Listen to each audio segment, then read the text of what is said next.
Եթերում լուրերի քիրակնորյա թողարկումն է, ես Արա Աբրահամյանն եմ, բարի երեկո։ Միասին փորձելու ենք ամփոփել անցնող շաբաթվա կարևոր իրադարձություններն ու ուշագրավ զարգացումները։ Արդեն քանի օր է Իրանը և Իսրայելը շարունակում են օդային հարձակումները միմյանց վրա։ Ստեղծված իրավիճակով պայմանավորված Հայաստանը աջակցել է Հնդկաստանին իր տարածքով Իրանից հնդիկ ուսանողների տարհանման հարցում, հայտնել է ԱԳՆ մամուլի քարտուղար Անի Բադալյանը, նշելով, որ Հնդկաստանի 110 քաղաքացի արդեն տարհանվել է։ Ավելի վաղ հնդկական լրատվամիջոցներն էին գրել, որ Հնդկաստանն իր քաղաքացիներին Իրանից տարհանելու գործողություններ է ձեռնարկում, որպես տարհանման հնարավոր ուղի դիտարկելով նաև Հայաստանի տարածքը։ Հայաստանից Սփյուռքի գործերի գլխավոր հանձնակատարի գրասենյակի մամուլի քարտուղար Նելի Դուլյանն էլ մանրամասներ է ներկայացրել Իսրայելի և Իրանի հայկական համայնքների շրջանում տիրող տրամադրությունների, նրանց վիճակի մասին։ Նա նշել է, որ թե Իրանի, թե Իսրայելի հայ համայնքի շրջանում վիրավորների կամ զոհերի մասին որևէ տեղեկատվություն այս պահին չկա։ Թեհրանում վնասվել է միայն հայկական ալիք օրաթերթի խմբագրատունը։ Ուլյանի հավաստմամբ Իսրայելի և Իրանի հայկական համայնքների պատասխանատուների հետ Սփյուռքի գործերի գլխավոր հանձնակատարի գրասենյակը ամենօրյա կապի մեջ է, չնայած երկու երկրներում էլ ինտերնետի և կապի խնդիր կա։ Ինչ վերաբերում է մեր հայրենակիցների խնդրանք դիմումներին կամ զանգերին երկրից դուրս գալու կամ Հայաստան տեղափոխվելու առնչությամբ, այս պահին նման զանգեր չունենք։ Իրանի հայկական համայնքի պատասխանատուների հետ շփումներից տեղյակ ենք, որ կան 1-2 ընտանիք, որոնք մեքենաներով շարժվում են դեպի Հայաստան, իրենց նախաձեռնությամբ հայտել է Ուլյանը։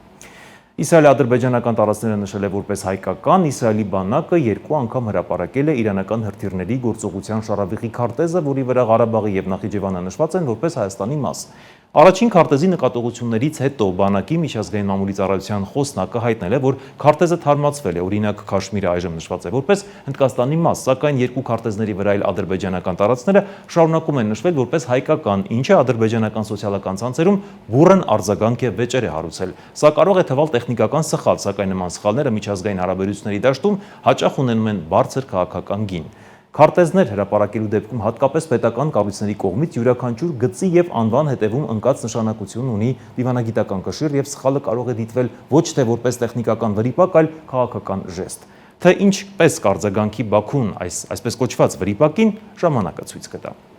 Իրանի և Իսրայելի միջև աճող լարվածության ֆոնին հայաստանյան մի շարք տնտեսվարողներ արդեն իսկ լոգիստիկ խնդիրների առաջ են կանգնել, այս մասին հայտարարել է էկոնոմիկայի նախարարը։ Նրա խոսքով շատ բեռներ կանգնած են Բանդար Աբբաս նավահանգստում, դեռ դուրս չեն եկել, որոշ բեռներ էլ մնացել են ճանապարհներին։ Նախարարն անդրադարձել է նաև Վրաստանում գտնվող հայկական բեռների խնդրին, որոնց տարանցումը Ռուսաստան 1 ամսից ավելի է Վրաստանը բարդացնում է։ Պապոյանը վստահեցրել է, որ նախարարությունը և ՊԵԿ-ը մշտական կապի մեջ են տնտեսվարողների հետ։ Նախարարի խոսքով Երևանը ակնկալում է, որ վրացական կողմը կիրականացնի իր պարտավորությունները։ Ազգային ժողովի տնտեսական հարցերի մշտական հանձնաժողովն արտահերթ նիստում քննարկեց Հայաստանի 2024 թվականի պետական բյուջեի կատարման մասին տարեկան հաշվետվությունը, որն ընթացիկ ամսվա ընթացքում քննարկվել է Ազգային ժողովի մշտական հանձնաժողովների համատեղ նիստերում, ըստ գերատեսչությունների։ Ֆինանսների նախարար Վահե Հովհաննիսյանը հակիրճ ներկայացրեց տարեկան հաշվետվության ընդհանուր ցուցանիշները, հայտնելով, որ 2024 թվականին պետական բյուջեի եկամուտները փաստացի կազմել են 2 տրիլիոն 579 միլիարդ դրամ, որը 7%-ով ավելի բարձր է, քան 2023 թվականին։ ՀՆ-ն պահպանվել է նույն 25.5% մակարդակում, կատարողականը կազմել է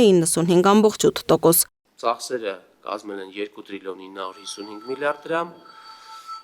եւ 13.7%-ով ավելի բարձր են եղել նախորդ տարվա ցուցանիշից եւ կատարողականը կազմել է 93.9%։ Դեֆիցիտը կազմել է 376 միլիարդ դրամ, կատարողականը 82%։ Հաջորդիվ էկոնոմիկայի նախարար Գևորգ Պապոյանը, տարածքային կառավարման և ենթակառուցվածքների նախարարի տեղակալ Քրիստինե Ղալեչյանը, պետական եկամուտների կոմիտեի նախագահ Էդուարդ Հակոբյանը ներկայացրեցին նախորդ տարի ըստ ուղղությունների ոլորտներում իրականացված աշխատանքները։ Հայաստանի տնտեսությունը գրեթե 6% իրական աճ է արձանագրել, ավելացել է էականորեն ավելացել է արտաքին առևտրի ծավալայթվում, արտահանման ծավալը, խթանվել է ներդրումները, կատարելագործվել է տնտեսական քաղաքականության գործիքները, նոր գործիքներ են ներգրավել Հայաստանում, որոնք աշխարհում բավականին ընդունված են, բայց Հայաստանում դրանք ըստ էության անգամ օրենսդրորեն են դրանց հնարավորությունը կարգավորված չեն եղել, որոնք միտված են կապիտալի շուկայի զարգացմանը, կազմակերպությունների համար ֆինանսական այլ աղբյուրների հասանելիության ավելացմանը, եւ այս ամենը իհարկե նպաստել է տնտեսական ակտիվության եւ մրցունակության բարելավմանը։ Տարածքային կառավարման եւ ենթակառուցվածքների նախարարի տեղակալ Քրիստինե Ղալեչյանի խոսքով էլ 2024 թվականի պետական բյուջեով 21 ծրագրերում ընդգրկված 138 միջոցառումների իրականացման համար գերատեսչությանը հատկացվել է 307 միլիարդ դրամ։ Հատկացված գումարներից փաստացի ծախսվել է 290 դրամը, որից ծախսային ծրագրերով 274 միլիարդ դրամը, կատարողականը կազմելով 94.9%, 16.3 միլիարդ դրամը դեֆիցիտի ֆինանսավորման մեջ ներառված ծրագրերով։ Միաժամանակ նշեմ, որ նախարարությունը հաշվետու տարում ծախսային ծրագրերով փաստացի 4.6 միլիարդ դրամով կամ 1.7%-ային կետով ավել է ծախսել նախորդ տարվա նույն ժամանակաշրջանի համեմատ։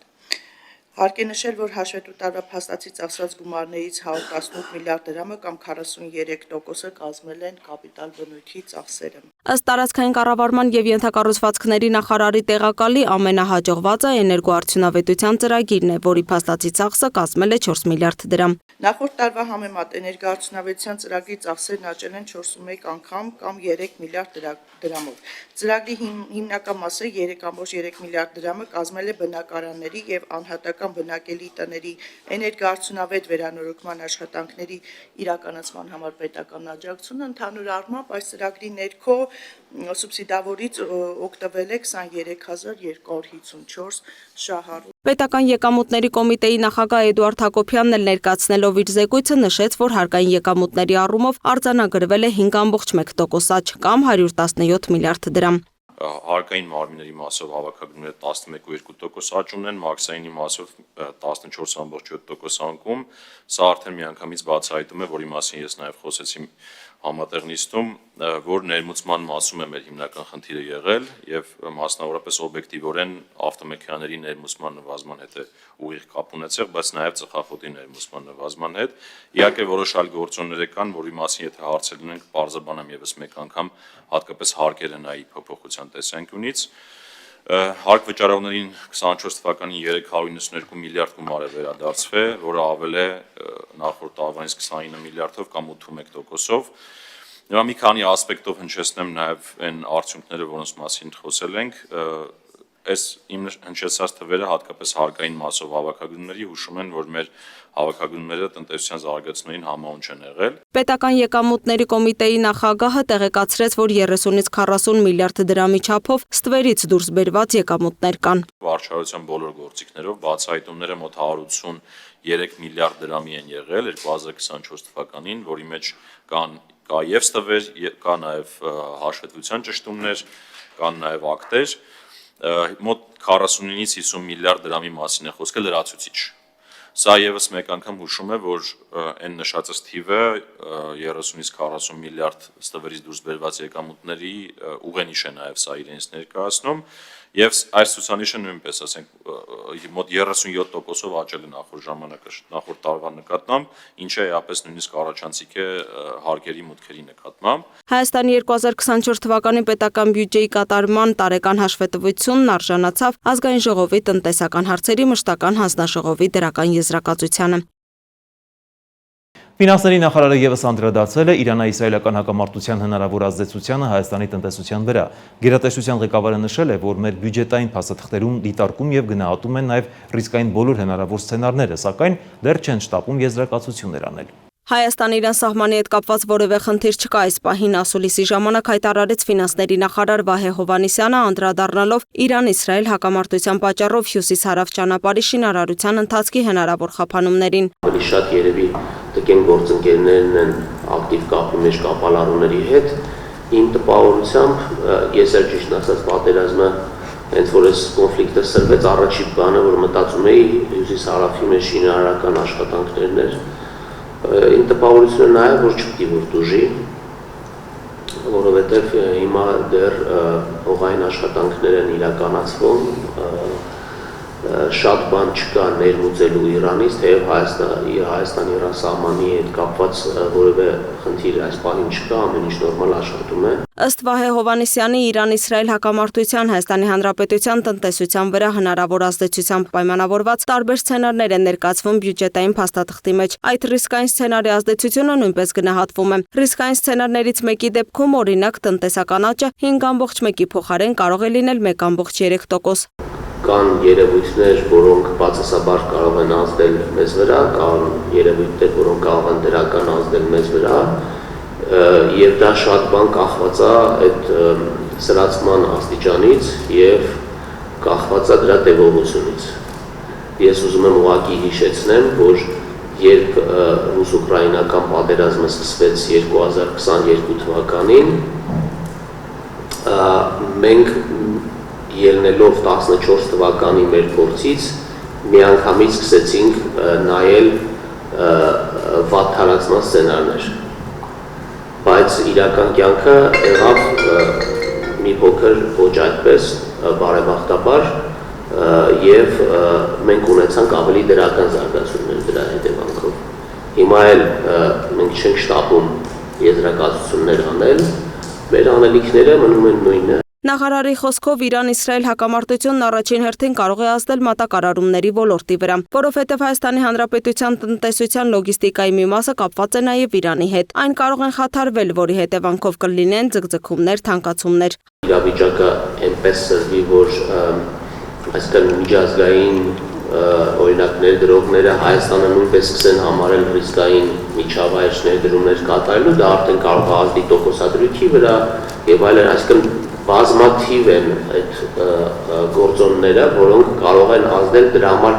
սակայն այդ մենք պետք է հետևենք զարգացումներին եւ ընթացս հասկանանք, թե ինչ պետք է մենք անենք,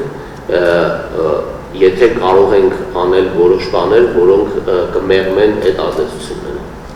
Խոսելով հարկման համակարգի վերափոխման մասին ֆինանսների նախարարն ասաց, որ Հայաստանի կառավարությունը քննարկում է հարկային նոր օրենսգիրք ունենալու հայցակարգային հարցերը։ Գերատեսչության ղեկավարը նշեց, որ կառավարության 2021-ից 26 թվականների ծրագրով նախատեսված է հետզհետե վերացնել հարկային արտոնությունները, որովհետև դրանք արդյունավետ չեն։ Գաղափարներ ունենք այն մասին, թե շրջանառության հարկը կամ փոքր եւ միջին ձեռնարկությունների հարկման համակարգը ինչպես պետք է վերափոխվի, որպեսզի ինքը դառնա իրականում այնպիսի մի միջավայր, որը կօգնի մեր փոքր եւ միջին ձեռնարկություններին ստեղծման փուլում խուսափել ավելորդ վարչարարության հետ կապված հարցերից, բայց միևնույն ժամանակ հնարավորություն ստեղծի ունենալ մոտիվացիա արագ զարգանալու եւ մեծանալու եւ խեղաթյուրումներ չառաջացնի ընդհանուր հարկման համակարգի եւ այսպես կասենք արտոնյալ հարկային համակարգի միջև։ Նա հավելեց, որ նախորդ շաբաթ քննարկում են ունեցել հասարակական կազմակերպությունների հետ հարկային խորհրդի շրջանակում, որում ընդգրկված են տարբեր շահառու խմբեր ներկայացնող ՀԿ-ներ, քննարկվել են նաև այս թեմային առնչվող գաղափարական հարցեր։ Անդրադառնալով պետական պարտք ՀՆ հարաբերակցությանը, նա նշեց, որ Հայաստանում նախորդ տարվա արդյունքներով այն նվազել է, սակայն անհանգստացնում է պարտքի սպասարկման տոկոսը, որի նվազեցմանը միտված ակտիվ քայլեր պետք է ձեռնարկել։ Ներկայում նախարարության հիմնական նպատակն է նաև զսպել պետական պարտքին առնչվող ծախսերի աճը։ Պարտքի մակարդակը հնայում պահպանել 50%-ի շրջանակներում, ինչպես նաև պարտքի սպասարկման ծախսերը պահպանել 11-ից 12%-ի շրջանակում։ Իդեպ ֆինանսների նախարարը կարևորեց Հայաստանում արհեստական բանականության գործարան ստեղծելու գաղափարը, քանի որ ըստ նրա սա այն ազդակն է, որ Հայաստանը շատ լավ տեղ է ներդրումներ կատարելու համար, իսկ այս ուղղությամբ իրենք ակտիվ աշխատանքներ են տանում։ Ադրբեջանի հետ խաղաղության պայմանագիրը ավելին է, քան հետխորհրդային երկու երկրների միջև երկկողմ պայմանագիրը։ Վարչապետ Նիկոլ Փաշինյանի առաջարկած խաղաղ նախաձեռնությունը լակմուսի թուղթ է Հարավային Կովկասի ապագա դիվանագիտության եւ կայունության համար։ Ավելին կարող է որոշիչ նշանակություն ունենալ Եվրոպայի ռազմավարական հետաքրքրությունների համար։ Այս հատվածը հունական օրաթերթում տպագրված ծավալուն հոդվածից։ Հեղինակը խոսել է եւ ռիսկերի եւ հնարավորությունների մասին։ Հունական թերթում ծավալուն հոդված է տպագրվել Հայաստանի կողմից առաջարկվող խաղաղության պայմանագրի մասին։ Հեղինակ Տիգրան Ղալումյանի գնահատմամբ Հայաստանն այդ առաջարկով համարձակ խաղադրույք է կատարել։ Դիվանագիտությունը կարող է հաջողության հասնել այնտեղ, որտեղ պատերազմը ձախողվել է։ Սա միամիտ տեսլական չէ, սա ռազմավարական անհրաժեշտություն է, ընդգծում է հոդվածի հեղինակը։ Տարածաշրջանը ենթարկվել է սեյսմիկ փոփոխությունների։ Ռուսաստանի Դաշնությունը, որը մի ժամանակ տարածաշրջանի հիմնական անվտանգության երաշխավորն էր, շրջվել է դեպի ներս, Ուկրաինայում պատերազմի պատճառով։ Միևնույն ժամանակ Թուրքիան եւ Իրանը ընդլայնել են իրենց ազդեցությունը Կովկասում։ Եվրոպան, որը մտահոգված է էներգետիկ անվտանգությամբ եւ միգրացիայով, միայն վերջերս է վերսկսել գործակցությունը դիվանագիտական ուղիներով։ Եվ բնականաբար խաղաղության պայմանագիրն ունի նաեւ ռիսկեր։ Ներքին կյանքում Հայաստանի վարչապետ Նիկոլ Փաշինյանը բախվում է քաղաքական հակառակորդների եւ հանրության որոշ զանգվածների կոշտ քննադատությանը, որոնք խաղաղության պլանը համարում են դավաճանություն։ Այսպես կոչված Զանգեզուրի միջանցքի գաղափարի առաջմղումը Հայաստանի հարավային Սյունիքի մարզով մտահոգություն է առաջացրել Հայաստանի ինքնիշխանության հնարավոր խախտումների վերաբերյալ, սակայն չնայած այս վտանգներին, հնարավոր օգուտները կարող են փոխակերպող դեր խաղալ։ Հոդվածի հեղինակը նշում է, որ երկարատև խաղաղության համաձայնագիրը Հայաստանին թույլ կտա ապաշրջափակել առևտրային ուղիները, ներգրավել օտարերկրյա ներդրումներ եւ արագացնել իր ժողովրդավարական զարգացումը։ Դա նաեւ Հարավային Կովկասը կդիրքավորի որպես հուսալի միջանցք արևել-կարևմուտք հաղորդակցության համար, ինչը չինական եւ ռուսական երթուղիներին այլընտրանքներ փնտրող Եվրամիության գլոբալ դարպասներ ռազմավարության առաջնահերթությունն է։ Այս համատեքստում Եվրոպան չի կարող իրեն թույլ տալ լինել կողմնակի դիտորդ։ Հարավային Կովկասը կարող է հեռու թվալ, բայց այն պայքարի առաջնագիծ է։ ԵՄ-ի դերը Հայաստանի ու Ադրբեջանի միջև բանակցությունների խթանման գործում գովելի էր, բայց սահմանափակ։ Հիմա ժամանակն է, որ Բրյուսելը խորացնի իր ներգրավվածությունը ոչ միայն երկխոսության հարթակների միջոցով, այլև իրական աջակցությամբ, սահմանային մոնիտորինգի առաքելություններով, ներդրումային փաթեթներով եւ քաղաքացիական հասարակությունների միջև գործընկերությամբ։ Ավելին, Եվրոպան պետք է միանշանակ պաշտպանի Հայաստանի ինքնիշխանությունը, նշում է հոդվածի հեղինակը եւ եզրափակում. Հայաստանի վարչապետի խաղաղության առաջարկը պարզապես քաղաքական մանևր չէ, այն Հայաստանի, Ադրբեջանի եւ առհասարակ միջազգային հանրության կամքը ստուգելու թեստ է։ Ազգային ժողովը մերժել է падգամավոր Հայկ Սարգսյանի ներկայացրած պարտադիր զինծառայության վճարովի տարբերակված ժամկետների սահմանող օրինագիծը։ Քննարկվել է նաև 2024 թվականի պետական բյուջեի կատարման տարեկան հաշվետվությունը, որտեղ ներկայացվել են տնտեսական աճի, հարկային կարգապահության եւ հանրակրթության ոլորտում արձանագրված տվյալները։ Զինվորական ծառայության եւ զինծառայողի կարգավիճակի մասին օրենքում փոփոխություններ չեն լինի։ Ազգային ժողովը հերթական քառորյանիստում 87 դեմ ձայնով մերժել է քաղաքացիական պայմանագիր խմբակցության падգամավոր Հայկ Սարգսյանի ներկայացրած օրինագիծը, որով նախատեսվում էր պարտադիր զինծառայության տարբեր ժամկետներ սահմանել համապատասխան վճարով։ Օրինակ, 1 ամիս ծառայությունը 24 միլիոն դրամ, 4 ամիսը 18 միլիոն դրամ։ Օրինագիծը նաեւ առաջարկում էր պետական տուրք մինչեւ 18 տարեկան արական սեռի երիտասարդների քաղաքացիությունից հրաժարվելու դեպքում։ Նախագիծը ստացել էր բացասական եզրակացություն Ազգային ժողովի պաշտպանության եւ անվտանգության հարցերի մշտական հանձնաժողովից եւ դրան դեմը քվեարկել նաեւ իշխող քաղաքացիական պայմանագիր խմբակցությունը։ Հայկ Սարգսյանն էլ նշել է, որ չի հասցրել նախագիծը լիարժեք ներկայացնել գործընկերներին եւ պատրաստ է շարունակել աշխատանքը վարչապետի հանձնարարականների շրջանակներում։ Թեպետ 2022 թվականից նախագիծը կառավարությունը բերել էր այլ ձևաչափով եւ հետ քաշեց հաշվի առնելով էսկալացիան, նախագիծը սկսել են կառավարության գործընկերների հետ քննարկել 2024 թվականի հունվարից։ Ցավոք ազգային ժողովի մի շարք գործընկերների հետ ժամանակ չի եղել մինչ այս վերջին 1.5 տարվա ընթացքում քննարկումներ կազմակերպելու համար, եւ ես առաջնորդվելով վարչապետի հանձնարարականներով կշարունակեմ աշխատել մեր գործընկերների հետ, որպեսզի հնարավորինս շուտ կարողանանք այն բարեփոխումները եւ այն ուղենիշերը, որ վարչապետն է դրել մեր առաջ եւ կառավարության ծրագրում արկա են, դրանք կարողանանք կյանքի կոչել։ Ես նույնպես դեմ կքվեարկեմ օրենքի նախագծին։ Քաղաքացիական պայմանագիր խմբակցության ղեկավար Հայկ Կոնջորյանը հայտարարել է, որ նախաձեռնությունը խմբակցության ներսում մանրամասն քննարկվել է, սակայն դրա կարգավորումներն ու ներկայացման ժամանակը տվյալ տեսքով ընդունելի չեն։ Բանակի բարեփոխման ռազմավարությունը գտնվում է մեր առաջնահերթությունների շարքում եւ այդ թվում այս նախագծի մեջ կան հարցեր, որոնք որ կարող են հասցեագրել բանակում բարեփոխումների մեր նպատակները, սակայն այնուհանդերձ առանձին կարգավորումները, դրանց ձևակերպումները եւ սահմանումները, ինչպես նաեւ քննարկման ժամանակը խմբակցությանը բերել այն համոզման, որ այս նախագիծը այս պահին այս տեսքով չենք կարող ընդունել, քաղաքացիական պայմանագիր խմբակցությունը դեմ է քվեարկել այս նախագծին, ուստի այս քվեարկությանը քաղաքացիական պայմանագիր խմբակցությունը եւս դեմ կքվեարկի։ Նիստի ընթացքում խորհրդարանը քննարկել է նաև 2024 թվականի բյուջեի կատարման հաշվետվությունը։ Ֆինանսների նախարար Վահե Հովհաննիսյանի խոսքով նախորդ տարի գրանցվել է 5.9% տնտեսական աճ, մեկ շնչին բաժին ընկնող ՀՆԱ-ն աճել է 4.9%-ով, հասնելով 3.36 միլիոն դրամի։ Աճել են նաև միջին աշխատավարձներն ու վարձու աշխատողների թիվը։ Կառավարության համար առաջնահերթ է պահել պարտքի բեռը 50%-ի շրջանակներում, որը գնահատված է որպես ապահով մակարդակ եւ ամրագրված է հարկաբյուջետային կանոններում։ 2024 թվականին կառավարության պարտք հնացուցանիշը կազմել է 48.2%, նախորդ տարվա համեմատ նվազելով 0.2%-ային կետով։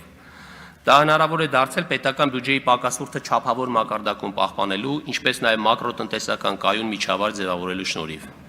Այսպես, պետական բյուջեի պակասուրդը կազմել է համախառն ներքին արդյունքի 3.7%-ը։ Սա այն դեպքում, երբ աշխարհի զարգացող երկրներում այն գրացել է հնա շուրջ 5.5%, իսկ զարգացած երկրներում 4.7%-ի շրջանակներում։ Հովհաննիսյանը նշել է, որ ստվերային տնտեսության ծավալը նվազում է, իսկ հարկային կարգապահության բարձրացմանը նպաստել են պետական ծրագրերն ու թվայնացման գործիքները։ Կրթության, գիտության, մշակույթի, սպորտի նախարար Ժաննա Անդրեասյանն էլ ներկայացրել է ուսուցիչների վարձատրության բարելավման արդյունքները։ Ըստ նրա 2017 թվականին գործել է միայն տարակարգի մեխանիզմը, որն ընդգրկել է ուսուցիչների 6%-ը։ 2018 թվականից մեկնարկել է համատարած բարձրացում, 2020 թվականից սահմանվել է նվազագույն աշխատավարձ 108.800 դրամ, 2023 թվականին 119.900 դրամ։ Դասավանդման 1 ժամի արժեքն աճել է մինչև 20%-ով։ Նախարարը նաև ներկայացրել է 2024 թվականի կապիտալ հատկացումները։ Շարժանների ոլորտում կապիտալ հատկացումները 18-ի համեմատ աճել են ավելի քան 8 անգամ, սպորտի եւ գիտության ոլորտում նախկինում ընդհանրապես կապիտալ ինստիտուցիոնալ հատկացումներ չեն արվել, իսկ հիմա այս ուղղությամբ միլիարդավոր դրամներ են հատկացվում։ Միայն Երևանի պետական համալսարանում պետության կողմից կապիտալ ներդրումները շուրջ 3 միլիարդ դրամ են, բժշկական համալսարան 1.1 միլիարդ դրամ, այս ցանկը կարելի է շարունակել եւ սա բերել է նաեւ գիտական մրցունակության էական բարձրացմանը։ 2024 թվականին հանրակրթության բյուջեն կազմել է 118.84 միլիարդ դրամ, 2019-ի համեմատ աճելով շուրջ 40%-ով, 10 միլիարդ դրամ հատկացվել է հավելավճարային ծրագրերին։ 2024 թվականի պետական բյուջեի կատարման տարեկան հաշվետվության քննարկումը շարունակվում է։ Շարունակում ենք թողարկումը։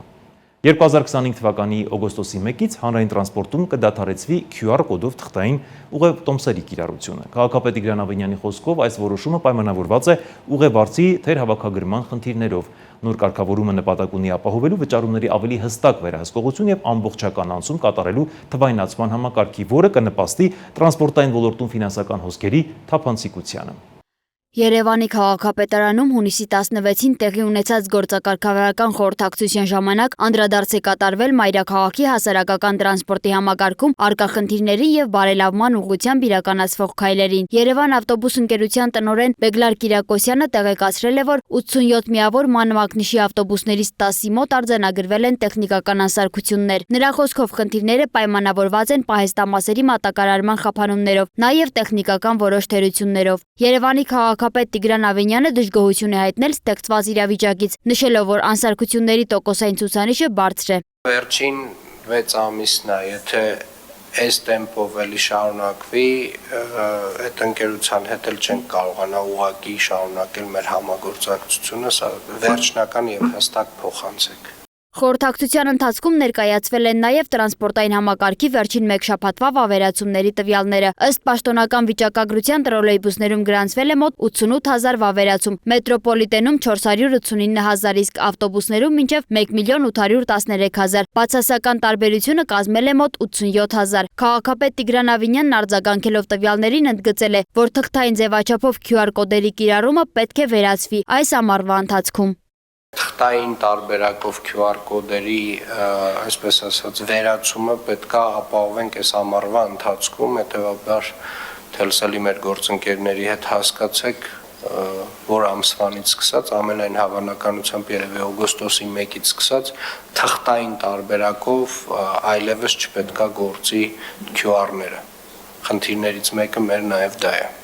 Խորհրդակցության ընթացքում անդրադարձ է կատարվել նաև տրոլեյբուսների գնման գործընթացին։ Գնումների վարչության պետի խոսքով Երևան համայնքի համար ձեռք է բերվել 45 միավոր տրոլեյբուս, սակայն ֆինանսական միջոցների բացակայության պատճառով նախապես կնքված պայմանագրի ժամկետը անհրաժեշտ է երկարաձգել։ Քաղաքապետն իր հերթին նշել է, որ պայմանագրի ժամկետը լրանում է հոկտեմբերին, ուստի դեռ կա ժամանակ հարցի հանգուցալուծման համար։ Քաղաքապետը նշել է, որ հաջորդիվ առաջնահերթություն են տալու տրոլեյբուսներին։ Նիստում անդրադարձ է եղել նաև օդի աղտոտվածությանն ու իրականացված վարչարարություններին։ Քաղաքաշինության եւ հողի վերահսկողության վարչության պետի ժամանակավոր պաշտոնակատար Սամվել Ղուկասյանը ներկայացրել է մանրամասները։ Ապոնի շինությունների կառուցման եւ հողազավթումների դեպքերով կազմվել են 73 արձանագրություն, որից թվով 11-ը կազմվել է աշխատակազմի քաղաքաշինության եւ հողի վերահսկողության վարչության կողմից, թվով 34-ը աշխատակազմի հասարակական կարգի պահպանության ծառայության կողմից, վարչական շրջանների աշխատակազմերի կողմից ընդհանուր թվով 28 արձանագրություն։ Նախորդ ժամանակահատվածի համեմատ կազմված արձանագրությունների թիվը նվազել է 8-ով։ Հողօգտագործման ոլորտում սահմանված պայմանների խախտման դեպքերով կազմվել են թվով 34 արձանագրություն, որից թվով 33-ը աշխատակազմի հասարակական կարգի պահպանության ծառայության կողմից։ Ըստ Ղուկասյանի շինհրապարակներում սահմանված նորմերը չպահպանելու վերաբերյալ կազմվել է 105 արձանագրություն, որից թվով 65-ը փոշեկլանիչ ցանցերի մասով եւ 12-ը օդի աղտոտվածության չափով սարքերի բացակայության հիմքով։ Միավորվելով հանուն սոցիալական արդարության թեմայով երրորդ միջազգային համաժողովը կրկին մեկ հարկի տակ էր հավաքել հայ եւ միջազգային դերակատարներին ձևավորելու այնպիսի քաղաքականություններ եւ գործընկերություններ, որոնք կխթանեն սոցիալական արդարության, մարդկային եղբայրության եւ համերաշխության գաղափարները։ Հայաստանի աշխատանքի եւ սոցիալական հարցերի նախարար Նարեկ Մկրտչյանը պատահական չի համարել, որ այս տարվա համաժողովի առանցքում հենց մարդկային բարեկամական հարաբերությունների հաստատումն է։ Երևանում կայացած միավորվելով հանուն սոցիալական արդարության թեմայով երրորդ միջազգային համաժողովը վերածվեց կառուցողական քննարկումների, արձանագրված հաջողությունների ամփոփման եւ ապագայի տեսլականների ներկայացման կարևոր հարթակ։ Աշխատանքի եւ սոցիալական հարցերի նախարար Նարեկ Մկրտչյանը ողջունելով համաժողովի մասնակիցներին նշեց, որ առանց մարդկային եղբայրության գաղափարի անհնար է հասնել սոցիալական արդարության։ Այս նպատակով մշակվել է 2025-ից 31 թվականների զբաղվածության ռազմավարական ծրագիրը, որով առանձնացվել են կարևոր թիրախային խմբեր, 18-ից 29 տարեկան չսովորող եւ չաշխատող երիտասարդներ, միջին տարիքի չաշխատող կանայք, սոցիալական աջակցություն ստացող աշխատունակ շահառուներ։ Փաստաթուղթը միտված է նրանց տնտեսական ակտիվացմանը, կրթությանն ու վերապատրաստմանը աշխատաշուկայում ինտեգրման միջոցով։ Մենք այսօր եւ աշխատանքի եւ զբաղվածության ոլորտում ունենք մի շարք խնդիրներ, որի համար մենք հասցեագրել ենք ռազմավարություն, որտեղ հասցեագրված են կոնկրետ թիրախմբեր, օրինակ երիտասարդների, օրինակ կանանց ժողովրդագրությունում ավագ սերնդի ներկայացուցիչների, որոնց կազմը բավականին մեծ է մեր բնակչության ընդհանրական կազմում, նրանց համար տնտեսական ակտիվության ծրագրեր իրականացնել, տնտեսապես ակտիվ պահելը։ Նախարարը նշեց, որ ժամանակակից միտումներին զուգընթաց Հայաստանը կիրառում է արհեստական բանականություն եւ թվային գործիքներ, որոնց միջոցով բարձրացվում է սոցիալական ծառայությունների արդյունավետությունը, խթանվում է համայնքների միավորումը, կառուցվում է արդար եւ հոգատար թվային հասարակություն։ Նարեկ Մկրտչյանն առանձնակի կարևորեց հաշմանդամություն ունեցող անձանց սոցիալական ներառմանն ու նրանց կյանքի որակի բարելավմանն ուղղված բարեփոխումները, ընդգծելով, որ այս նպատակով Հայաստանի կառավարության կողմից մշակվել է հաշմանդամություն ունեցող անձանց սոցիալական ներառման 2023-ից 27 թվականների համալիր ծրագիրը, որի նպատակն է ապահովել այդ խմբերի լիիրավ մասնակցությունը երկրի հասարակական, տնտեսական եւ մշակութային կյանքին, հաղթահարելով ներառականության խոչընդոտները։ Այստեղ բավականին անելիք ունենք, ճիշտ է, մենք 1.2 միլիարդից ավել ծառայություններ ենք արտապատվիրակում հասարակական կազմակերպություններ, որպեսզի ծառայություններ մատուցեն, բայց չենք համարում, որ բավարար է հաշմանդամություն ունեցող անձանց համար ծառայությունները մեր երկրում, բայց որ համեմատենք վերջին տարիներին ամեն տարվա վրա մենք ինչքան նոր ծրագրեր եւ նոր ծառայություններ ենք ներդնում, կարող ենք ասել, որ բավականին այսպես առաջընթաց ունենք, բայց քանի որ անընդհատ զարգանում են ծառայության տեսակները, նաեւ տեխնոլոգիաները, սա շարունակական գործընթաց։ Հայաստանի նախագահ Վահագն Խաչատուրյանն էլ իր ելույթում նշեց, որ արդեն երրորդ անգամն են երկրները համախմբվում սոցիալական արդարության եւ արժանապատիվ աշխատանքի գաղափարի շուրջ։ Նա հույս հայտնեց, որ այս հանդիպումը կմեծացնի փոխադարձ ըմբռնումը, կխթանի այն քաղաքականությունների ձևավորումը, որոնք իրապես արժևորում են մարդկային կյանքը։ Վերջին տարիներին Հայաստանի Հանրապետությունում իրականացվել են համակարգային բարեփոխումներ ընդունության։ Դրանց շարքում առանձնահատուկ կարևորություն ունեն աշխատանքային օրենսգիրքի բարեփոխումները, զբաղվածության ռազմավարության հաստատումը, ինչպես նաև նոր թվային գործիքների ներմուծման գործընթացը, որոնք միտված են աշխատանքի եւ զբաղվածության ոլորտը դարձնելու ավելի արդար, ճկուն եւ արձագանքող ժամանակակից պահանջներին։ Սոցիալական արդարությունը հնարավոր չէ առանց ընդգրկուն համագործակցության։ Պետությունը միայնակ չի կարող հասնել դրա իրականացմանը։ Անհրաժեշտ է սերտ համագործակցություն մասնավոր հատվածի, քաղաքական հասարակության և միջազգային գործընկերների հետ։ Տալ հավասար հնարավորություններ հասարակության բոլոր շերտերին, ունենալու հասանելիություն ամենատարբեր սոցիալական ծառայություններին, կրթությունից մինչև առողջապահություն։ Ահա սա է համաժողովն իր օրակարգի առանցքում պահում։ Մենք ձևավորել ենք օրենսդրական հենքեր, որոնք կաջակցեն հաշմանդամություն մտավոր սահմանափակում ունեցող անձանց ընդգրկվել աշխատուժի կազմում։ Մենք ստեղծել ենք խրախուսական մոտիվացիոն մեխանիզմներ մեր գործատուների համար, այդ թվում ուղիղ սուբսիդիաների, հարկային արտոնությունների տեսքով։ Այն կօգնի, որ մեր գործատուները ստեղծեն համապատասխան պայմաններ ու աշխատանքի ընդունեն հաշմանդամություն ունեցող անձանց։ Կարծում եմ, այդ մեխանիզմները կարող են գործել նաև Հայաստանում։ Ի դեպ խոսքը նաև ազատազրկված անձանց մասին է, որոնք պատիժը կրելուց հետո պետք է սոցիալականացվեն եւ ինտեգրվեն հասարակությունում։ Նրանց համար պետք է գործեն այնպիսի աշխատավայրեր, որտեղ կստանան համապատասխան օժանդակություն, նաև բնակարաններ, նրանց բնակապահովման մասին եւս հոգ է տանում պետությունը։ Սոցիալական արդարության խնդիր կա բոլոր երկրներում, քանի որ այն շատ կարևոր է մեզ համար, մենք բաց չենք թողնում հնարավորությունը մասնակցելու այսպիսի համաժողովների, վերհանելու խնդիրները ու կիսվելու մեր երկրների փորձով։ 90-ականներից ի վեր մենք ունենք Հարավային Օսեթիայից եւ Աբխազիայի տեղահանված անձանց իրավունքների լիարժեք իրացման խնդիր։ Այս համատեքստում մենք ցանկանում ենք փորձի փոխանակում իրականացնել հայ գործընկերների հետ։ Միջոցառման 4 պանելային քննարկումների ընթացքում բանախոսները խոսեցին սոցիալական արդարության ամրապնդման գործում, մարդկային եղբայրության գաղափարի, արդար եւ ներառական աշխատաշուկայում գլոբալ գործընկերությունների, արհեստական բանականության դերի, խոցելի խմբերի հզորացման եւ այլ թեմաների մասին։ Սա հնարավորություն կտա քննարկելու սոցիալական արդարության կոալիցիայի շրջանակում ունեցած ձեռքբերումները, ոլորտային մարտահրավերներն ու սոցիալական արդարության սկզբունքների խթանման ուղղությամբ գործակցության հնարավորությունները։ Մենք Հայաստանի հետ բազմաթիվ ծրագրեր ենք իրականացնում մեր բարեկամական հարաբերություններն ու գործակցությունը խթանելու համար։ Հիմնականում կենտրոնանում ենք կրթական, երիտասարդական, ուսանողական ծրագրերի վրա։ Մենք խրախուսում ենք երիտասարդներին նշել ՄԱԿ-ի կողմից նշված երիտասարդության օրը։ Բացի այդ, մենք պարբերաբար կազմակերպում ենք սպորտային միջոցառումներ, որոնք մեր երկրների երիտասարդներին շփվելու, նոր կապեր հաստատելու հարթակ են ստեղծում։ Համաժողովին ներկա բոլոր մասնակիցները միաձայն նշեցին, այսպիսի համաժողովները կարևոր նշանակություն ունեն։ Անդրադառնանք այլ թեմաների։ Լուսանկարիչ Ռոբերտ Ֆրանգյանը ներկայացավ իր երկրորդ անհանդական ցուցահանդեսով դիմակից այն կողմ, որը 3 օր շարունակ բաց էր Հենրիկ Իգիթյանի անվան գեղագիտական կենտրոնում։ Ցուցադրությունը վեր էր հանում կնոջ իրական կերպարը առանց ֆիլտրերի, ֆոտոշոպի եւ հասարակական ձևաչափերի։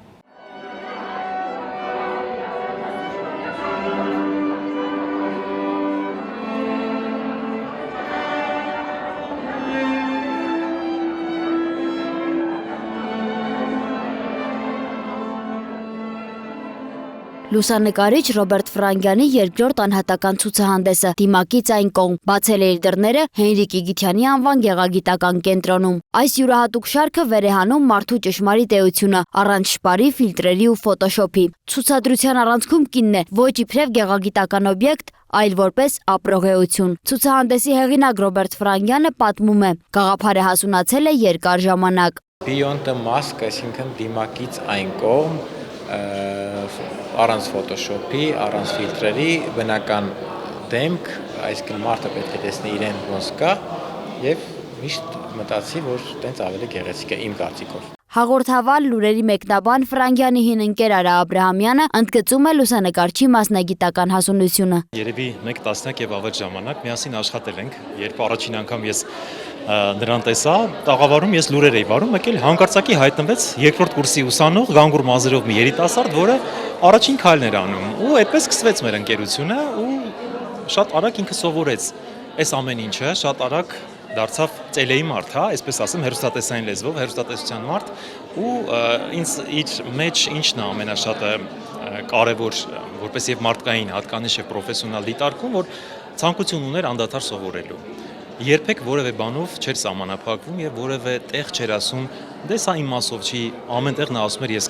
կանեմ բոլոր նկարողներին, ու արդյունքում այսօր արդեն երկրորդ իր ցուցահանդեսն է, որը փայլուն աշխատանք է։ Իսկ հաղորդավարուհի լուրերի մեկնաբան Անի Ստեփանյանը կարևորում է Ֆրանգյանի բացառիկ կարողությունը ֆիքսելու մարդու իրական դեմքն ու միմիկան։ Ամենակարևոր հանգամանքը, որը մարդու բնական միմիկան է, դարձնում է նկարը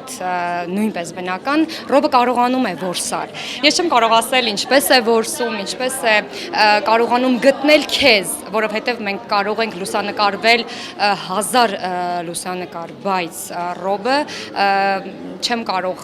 ասել այդ 1000-ի մեջ հաստատ շատ քիչ վրիպումներ կլինեն, որտեղ դու քեզ կարող ես արհեստական գտնել։ Ցուցահանդեսն ավարտվել է, բայց նկատելի է մի բան. ժամանակակից լուսանկարչության բեմում Ռոբերտ Ֆրանկյանն ունի իր առանձին ազնիվ ու մաքուր ձայնը։